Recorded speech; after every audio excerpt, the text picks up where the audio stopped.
G'day guys, welcome back to another video here on the Torq Hub channel.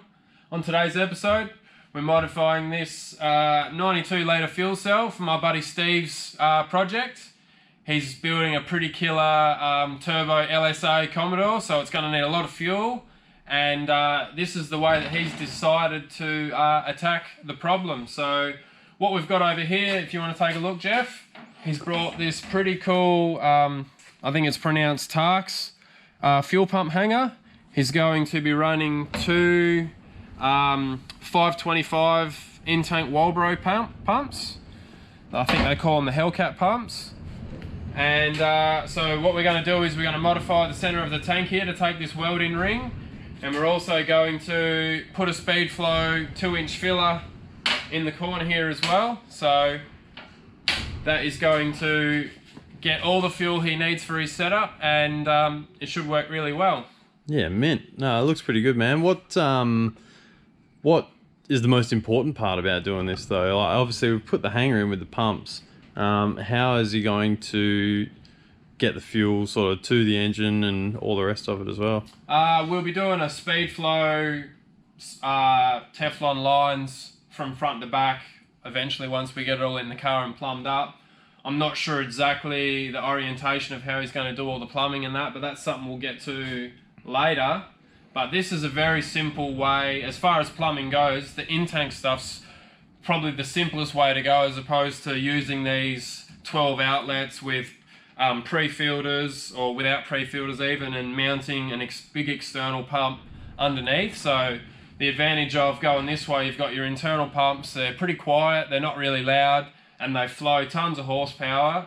It's just a really smart way to go with doing your fuel system upgrades. And with these two pumps, I'm led to believe you can make upwards of like 1100 horsepower to the tyre through a Power Glide or Turbo 400 type car. So like that's tons and tons of fuel. That'll cover probably 90% of your street car type deal. So yeah. Yeah, that's it. That's probably what I was asking, because most people would use those like the sump down the bottom of the tank there with the feed line and whatnot, whereas we're kind of going to a more in-tank pump. And yeah, like I say, this thing's going to make, we estimate it's definitely going to make over 1,000 wheel horsepower. So it's got to do the thing, and this is going to be a relatively cost-effective way. It is actually. That's what I should have touched on at the start. This is a really cost-effective way to get this sort of fuel delivery to the sort of combination that he's doing. It's like a prepped LSA motor. It's got like a 91mm Jose forced inductions turbo. Like it's a really nice setup. It will make over 1100 to the tyres, we're told. So yeah, it's a pretty big boy setup as far as street cars go anyway. Yeah, that's it. I mean, it looks pretty neat in the car. Actually, you've got a pretty similar setup in your car, really. It's a little bit different, but yeah. Yep, we'll go and have a look at that actually. Okay, cool. Very, very similar. This hanger cost about $280 or something like that, 275. So it's a really cost-effective hanger. I've got a different one I'll show you guys right now, and you can just see the difference. Yeah, well, cool. there actually isn't much difference at all. And we've actually, while I'm just looking at it here, we've had a lot of people asking about this old girl, the old Turbo 5 litre. It's coming back to the channel. It hasn't gone anywhere. A lot of people think that maybe it's been mothballed, but it is coming back shortly, isn't it, buddy? Yes, well, we're playing around. We've still got Lens VP here. We've got another little job to do for my buddy Cam as well on his F6, so he's getting ready to go racing soon. So we're just sort of taking priority. I want to get the boys up and going. My stuff is still a ways away yet. I live vicariously through my mates and work on their stuff to get them going, and this one will go one day when I've got the spare time, basically. So this gives you a rough idea. Basically, this is how Steve's tank will end up being as well. Very, very similar. I've got the same filler. This hanger is the Aftermarket Industries hanger. This one has provision for 3 Welding pumps in it. I've got two Welding 460s in it at the moment, but you can fit the 525s in there as well. I'd recommend, if you're going to run 3 525s in this type of hanger, you want to upgrade these terminals. I've found out from another fella I know that these terminals do not handle the amperage you need when you're running 3 525 pumps, really getting after it. So that's something to consider anyway. This hanger was actually quite a lot more expensive than the one we got for Steve's as well. I can't remember how much it was, but I'm pretty sure they're around $700-800 for this one. So the one that we're doing on Steve's a lot more cost effective, and it's honestly going to it'll cover 90% of you guys that are trying to make big power with your turbo cars or whatever. So that's it. And you can have a look. It's different to what people would conventionally see, which would be a fuel tank, like a stock fuel tank with a surge tank. Yeah. You've got, probably 2, or in some cases with 3 pumps, you've got 3 lines going into 1 to feed the engine, whereas this really just tidies it up. You've got both the pumps in the tank, or in your case, you've got 3, the provision for 3, and it just comes out to a single outlet, a single return, and it's a clean way to do it. Like, a lot of people like to keep the factory tank, and that's cool as well. I wanted to do the same, but I decided I wanted to run a twin 3-inch exhaust over the diff and stuff, so I did that. Yeah, let's go and take a look. We'll get into cutting the other tank, and we'll show them how to go. Sweet. So pretty much this is going to be a really simple modification process on this generic tank. Basically, I'm going to cut this hole out. I'm going to measure, this is the welding ring obviously. I'm going to measure, you can see it's got a machine step on it, so I'll basically measure the diameter of what this needs to be and cut this hole out to suit, so then this can sit in nice and locked in nicely, and I can weld that in.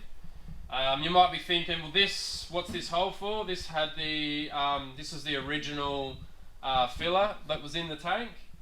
You might be thinking, why don't you just leave that filler there and weld this behind? That's what we were originally going to do, but then we figured out, let's say we weld that there, your plumbing is going to come from here and point forward, so it's basically going to cover up your fill point anyway, so it's going to render that fill point basically useless. So what we thought we'd do is just basically knock this hole out larger and use the speed flow filler neck. We'll put that over in the corner. It's in the same spot that I done on my tank, and that's basically it. It's really a very, very straightforward job to do. These generic tanks are really good. They're not very expensive. I honestly don't know how much this tank was. I'm pretty sure they might be around $500 or so. Don't know. On my tank, I actually built mine myself from scratch, and there's a lot of work in doing it. So, even if you can, doesn't mean you necessarily should. So these tanks are great. The other good thing about them is the welding fittings in them. They're all like oversized. They're plenty big enough for basically any sort of setup that you're running. These are 12 ports. So with Steve's setup, he'll run his size 10 breather, 10 or 12 breather, because that's another thing to consider. When you're pulling a lot of fuel out of these tanks, it needs to be replaced with air going in, because otherwise you can run into like a vacuum situation where it's pulling on the tank because it's pulling too much fuel out. That'd be in an extreme application, but either way, it's good to have a nice big size breather on it, so you don't have to worry about fuel tank having a vacuum and just the pump's not working properly. So I think that's enough jibber jabber. I'll start cutting these holes in the tanks and getting this one done.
still not clean. Keep going.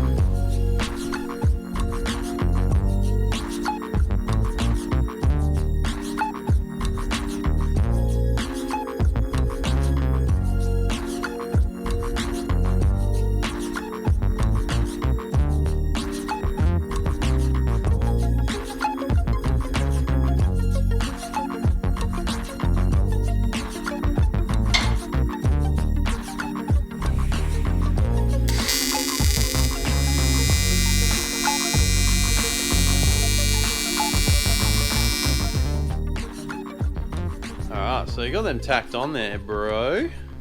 Yep. Worked out alright. Yep, tacked on. So now I'm just giving it one last final wipe down with acetone, and I'll start welding it out. Yeah, sweet. I saw you using a clamp before, obviously just to try and keep the metal nice and close together for your fit up. But why did you had a bit of a brace underneath there as well? What's the go? So what I learnt when I made my other tank, and with it's a very similar ring, obviously.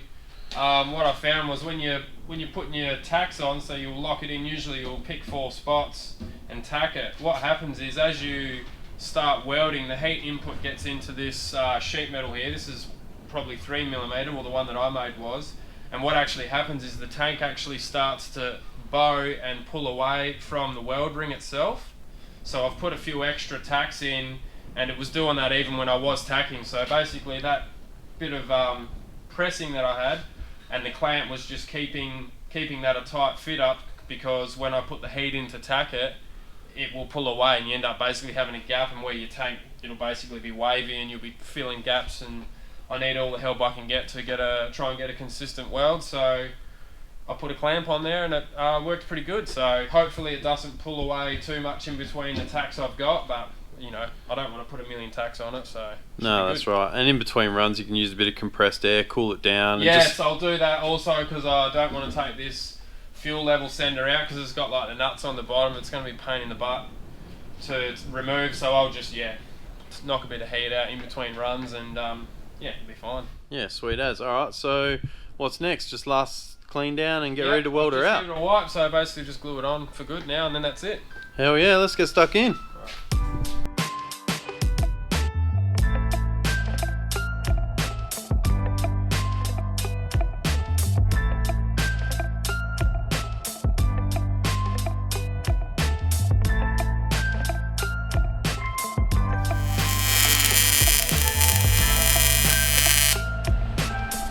Just enough. Just made it.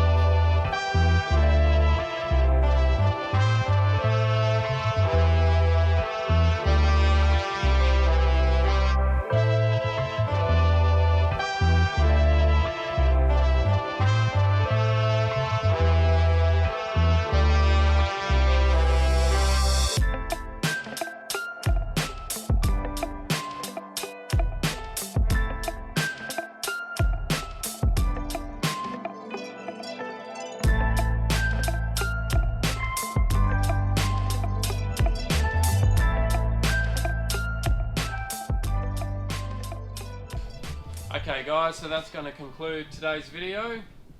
I hope you enjoyed it. I just showed you guys just how simple it is. Like I said before, just a cheap generic tank, and you can get the hanger from Airfire Solutions, and it's as simple as that. If you need to make over 1,000 wheel horsepower, this is a pretty cost effective and easy way to do it. So hope you guys enjoyed the video. Hit me up with any questions below if you have any. If not, don't forget to subscribe if you enjoyed it, and we'll see you on the next one.